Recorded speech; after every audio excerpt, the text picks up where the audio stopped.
Hello everyone, welcome to our Project Pack number 18 video series. I'm sitting here with Julie. And my name is Molly, and we are super excited to sort of welcome you all in and sort of have a little bit of a nice little calm, we're excited, but we're trying to be calm, introductory session about this new tile that we have here at ZTHQ.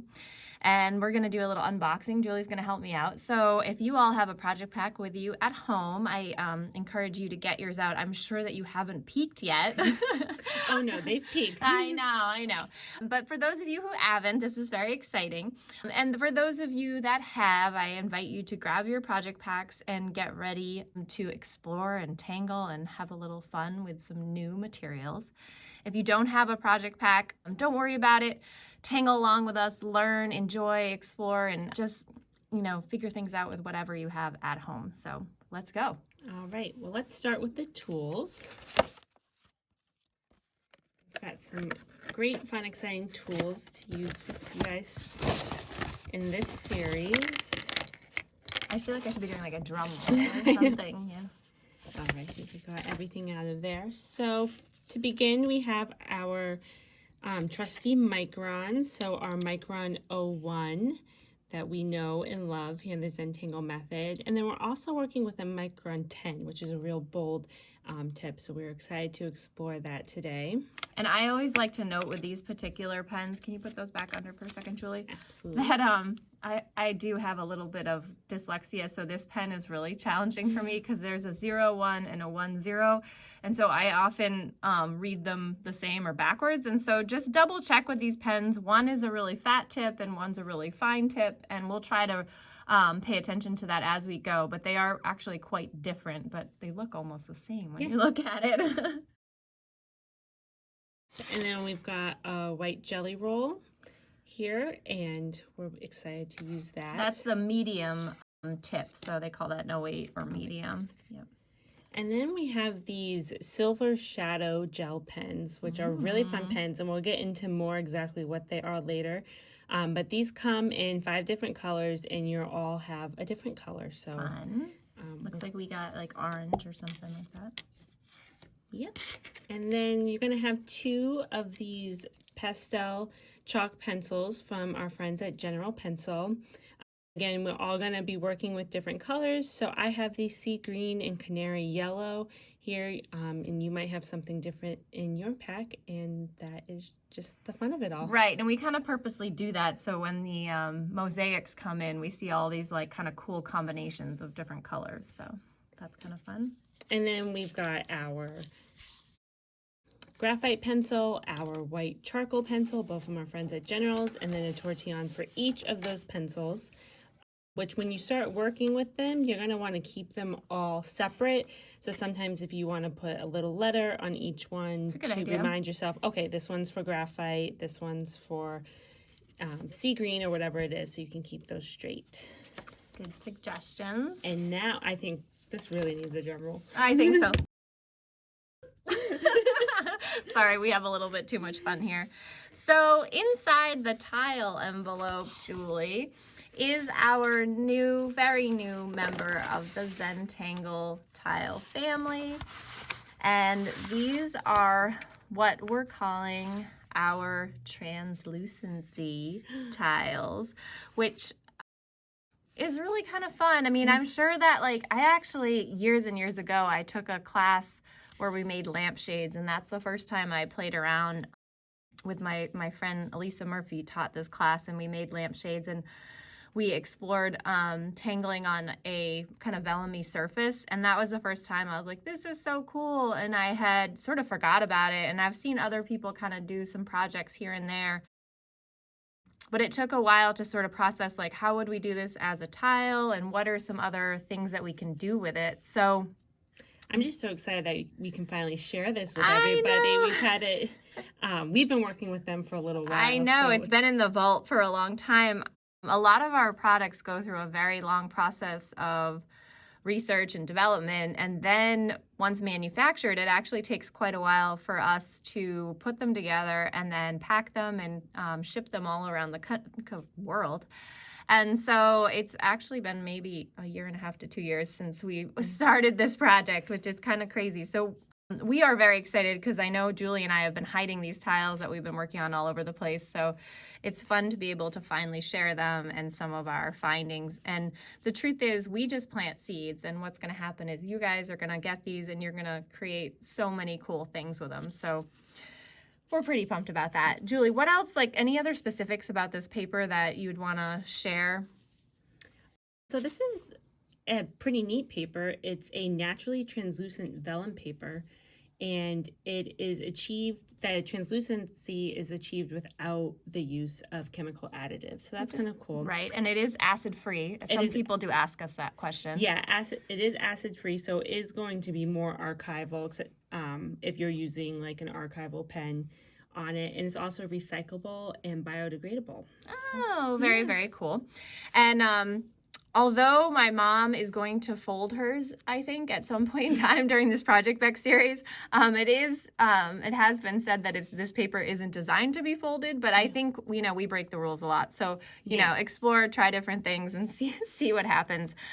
Another thing we realized that like overly wetting this paper, like if you were to take like a watercolor to it, it might buckle, and that I don't know if it's like something that's in the paper's content that makes it kind of do funny things. So that is one thing we've learned, that using like really wet materials isn't a great match for this. But again, you guys might figure out something, and the buckle might be like the new look. It'd be like the Zentangle buckle. I don't know. So as usual with any new material, we want you guys to explore, invent, make mistakes, get messy, and enjoy. So we're going to do a little bit of demonstrations here just so you guys can get familiar with stuff. This is a totally different paper than it's very different. It's so different. But it's been kind of fun to jump outside of that comfort zone and really explore some different tools and this new surface. So we're excited. I think that's what it is. It's like an adventure of like playing with like that mixed media.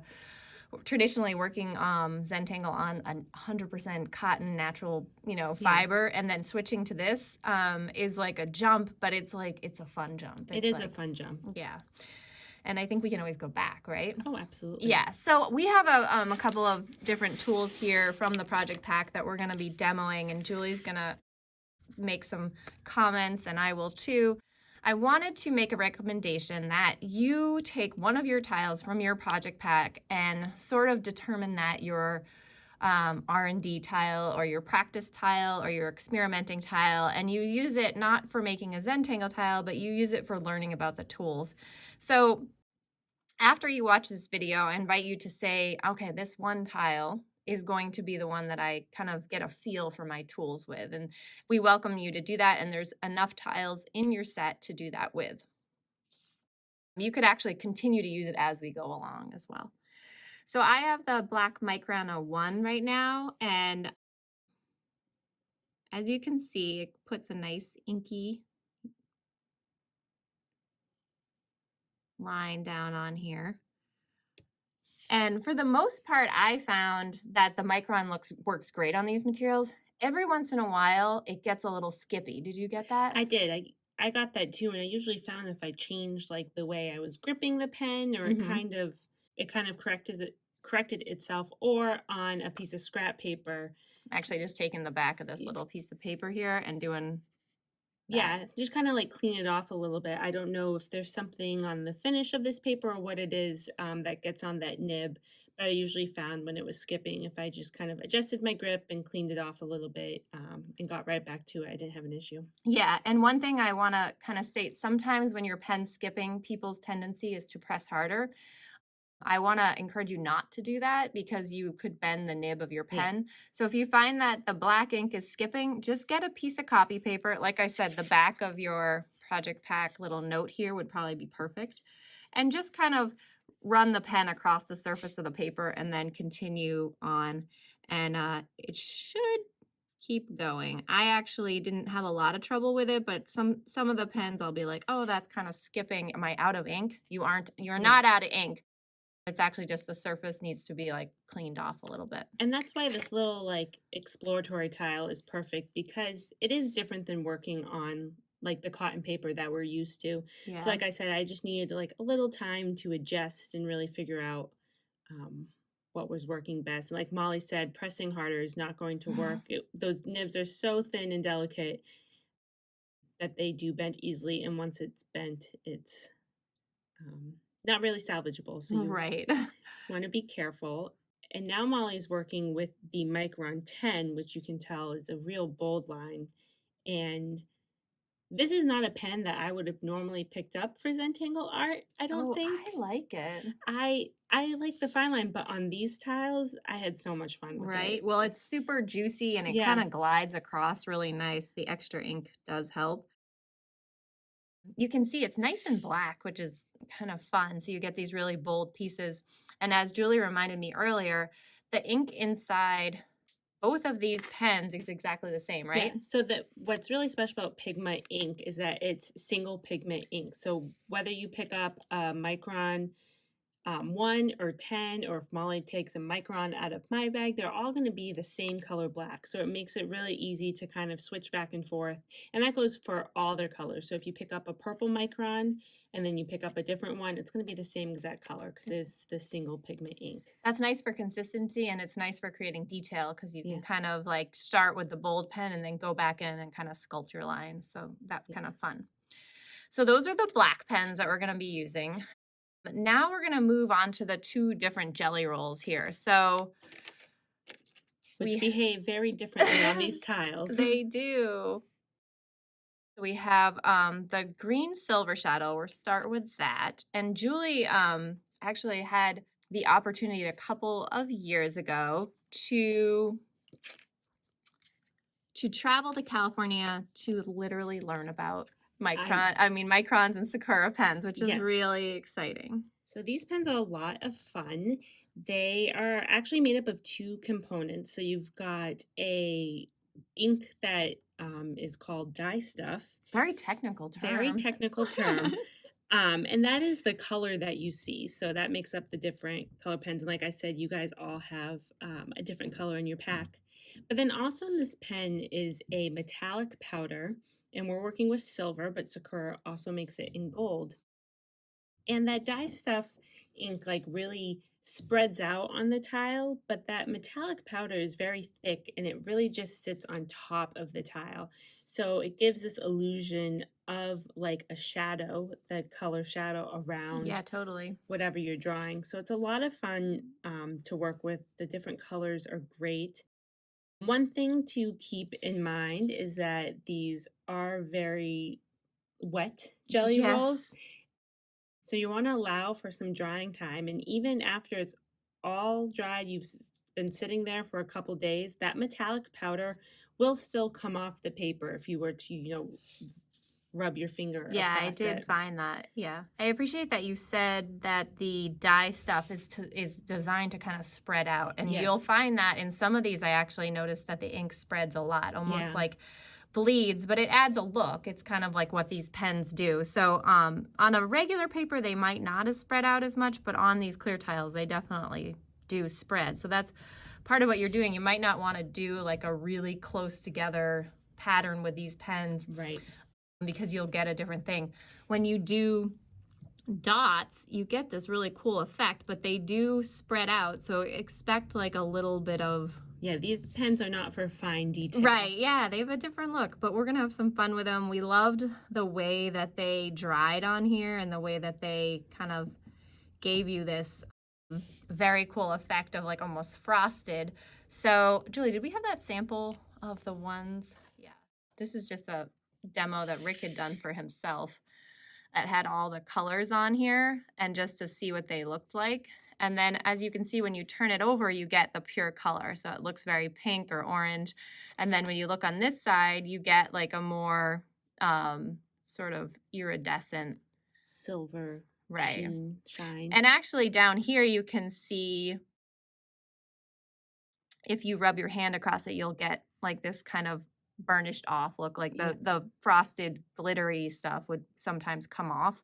And sometimes that might be a look you're looking for, and we had purposely run our hands over it to see how that would happen. So it is a little more delicate and fun, but it is also, you can play with it a lot. So it's, And you can see where he used it on the black. You don't really get any of the color, but you just get I know that's weird. Yeah, because then that's not going all the way through. Very cool.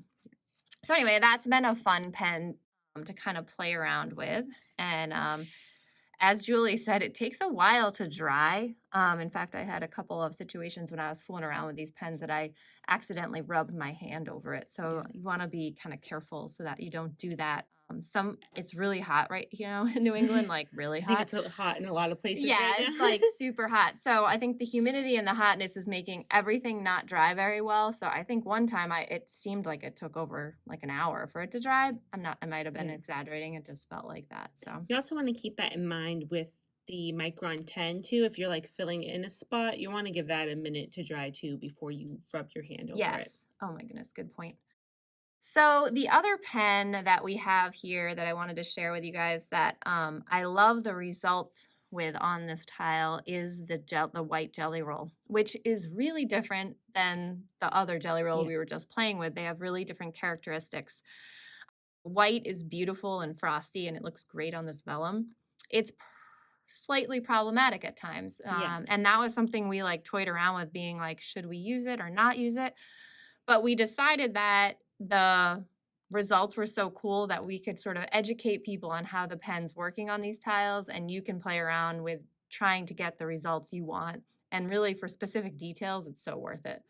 So what we found, and you might find different, is that just regular tangling with the white jelly roll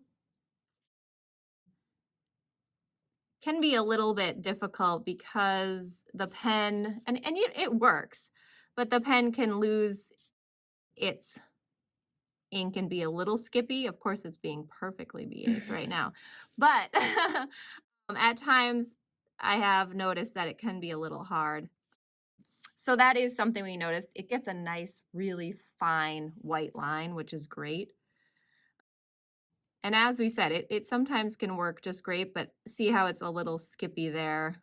So it depends how you're holding it and what's going on with it, that you can get results like that. With the white jelly roll specifically, I encourage you to have your scrap piece of paper and just sort of clean it off every couple of minutes and get the ink flowing again. One thing these pens are awesome for is creating orbs. And even if they're just these little dots, the sort of effect you can get is just really awesome. So we've been playing around and having the best time. So just remember, and adding different enhancements like our tiles, it really gives it like an extra pop. But I will agree with Molly. I mean, on this tile, it was working really well. That was not my experience at the time, tangling, like trying to do a whole tangle with it. Yeah. But still a great tool to have in our toolbox with these tiles. And in the lessons that we're doing, we're using it predominantly for little fill-ins, highlights, and dots. And these little dots are actually quite, I think, addicting to do. I just want to fill this whole tile with them, really. So pretty fun stuff. It sits on top of this paper really nicely and has, really fun results. So we encourage you all to play around with and get a feel for it. And definitely just, as soon as it starts to skip, make sure you refresh it on another piece of paper and then begin again. And a lot of times it just needs to get the ink flowing. And what I found was once the ink was flowing, I didn't really have much trouble. It would just go and go. If I paused and let it dry for a second and then went back, I felt like I had to get it cleaned up again and then go on. So that's the white jelly roll.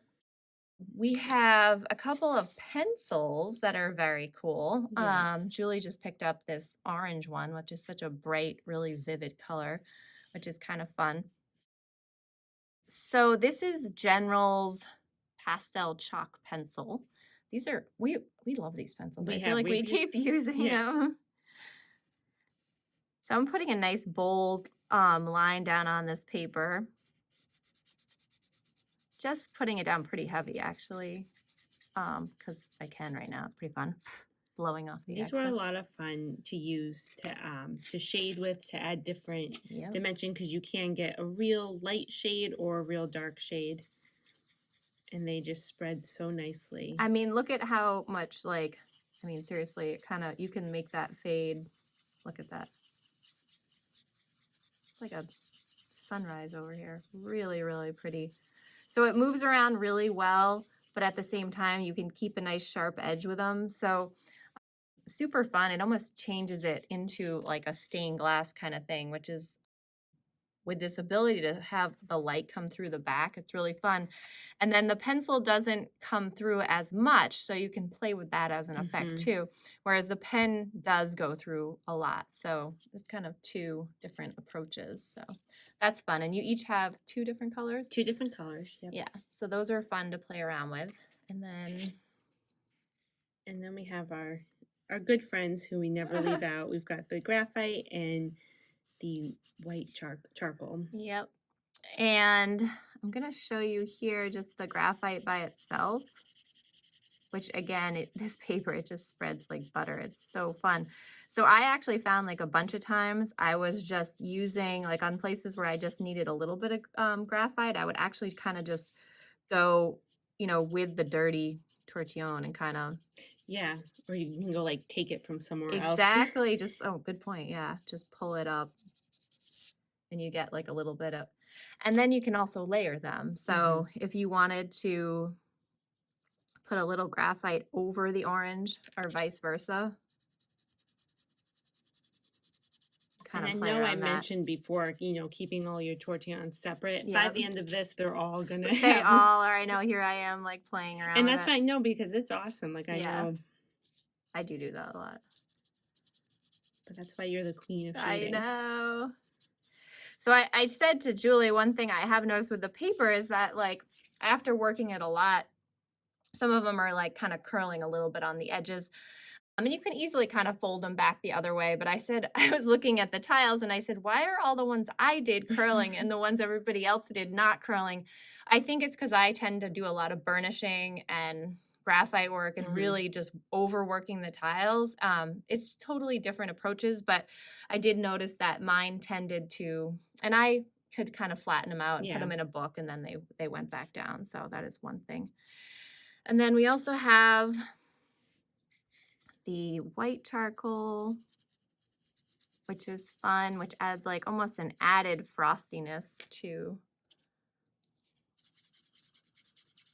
an already frosty paper, right? And it blends right in, which is super fun. So can't come up, it's not showing up too much on the camera, but oh, you can see it in that light. It's very cool. And so we're so excited to show you in the lessons in this series how to like bring all these tools together. We've been showing you kind of individually how they react to the paper, but really once you start really exploring and working with them, they all go together so nicely and in so many different ways. A couple of tiles here that just demo tiles that we've been playing with that aren't lessons. Here you can see one that's just kind of a fun regular Zentangle tile done with a combination of the fat pens and the thinner ones. And then also look at these cool things I was able to achieve with the pastel pencil, just like neat kind of cloud-like things. So that's kind of cool. Here's a tile that Martha did, again, just a regular Zentangle tile, but playing around with some of the pastel pencils, some of the shading, some open tangles, some more texturing tangles, kind of fun. Here's a little warm-up tile that my mom did, Muka, of course, and she did a little double-sided work, which is fun, of course, with the, name of that pen again? Silver Shadow, thank you, Julie, and some really neat shading and how the light comes through. So, Julie, this is just like the beginning, right? This is just the beginning. We've got some great lessons planned for you. Everybody kind of has a different approach to what we're doing, which is fun. And we're ready to get going, right? So lesson 1 begins today, and take it one step at a time. Enjoy your process. Enjoy getting messy, making mistakes, learning about the materials, and most importantly, I am excited for you to teach us what you find and your discoveries. So a blank tile. One thing I did want to mention, you were saying get messy, make mistakes. Be okay with being uncomfortable. Because Yeah. it's a brand new surface. It's a lot different than maybe you've worked on before. I know I hadn't worked on anything like Yeah. this before. So in the beginning, it's a little kind of like, oh, you got to find your Yeah. footing. But be okay with being uncomfortable Yeah. because then magic happens. Right. And as we said, there's no mistakes in Zentangle. So when we tell you to make mistakes, I guess it's all part of the process, right? Absolutely. So thank you so much for joining us. Have so much fun. And we shall begin. Thanks, Julie. Thanks, Molly.